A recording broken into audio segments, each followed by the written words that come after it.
For today's video, susubukan namin gumawa ng pinakamalaking tirador sa buong mundo. Ito yung pinakamalaking tirador sa buong mundo.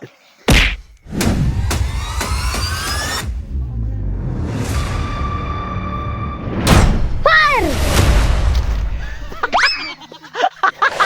Ito yung maliit na tirador. Ito naman ang malaking tirador!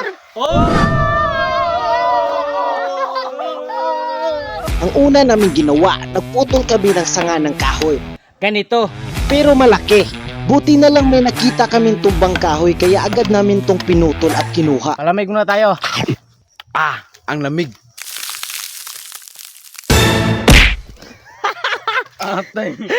Pagkatapos, binuhat na namin tong malaking sanga. Tinanggalan namin to ng balat para malinis tignan. Ang sanga na to nasa approximate 9 feet ang taas. At pagkatapos, pumunta kami sa mga vulcanizing shop para manghingi ng interior. Ito ang gagamitin naming guma. Ito lang yung gumang nakuha namin. Ginunting na namin ito para mailagay na sa tirador natin. At tinali na rin ng mahigpit para hindi matanggal.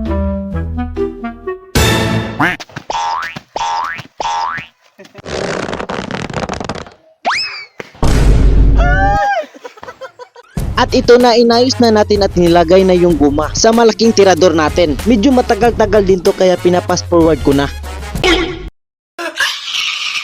Sana magustuhan nyo ang ating video at huwag nyong kalimutan mag-like and comment at mag-share to this video para mas gagalingan ko pa lalo.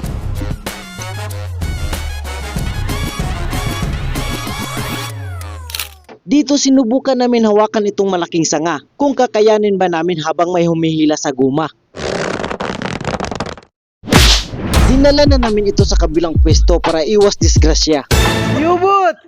Ililibing namin tong sanga na to dahil hindi namin kaya kung kami-kami lang. Kaya naghukay kami sa lupa para ibaon ang sanga para din hindi kami mahirapan sa paghawak.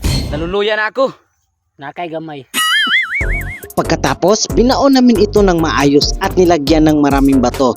Pinipress namin itong mga bato para matibay.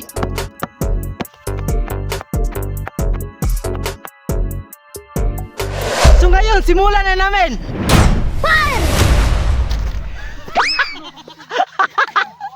So ngayon, susubukan namin tirahin ang lata na to. Sana matamaan ito. Uwa! Wala kaming pakialam!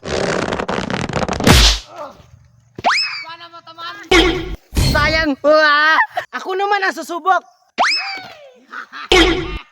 Ako naman pang dalawa ito. My turn.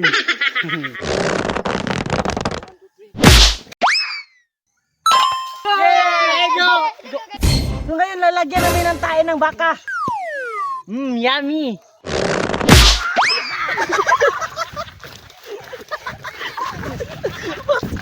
At tarap-tarap.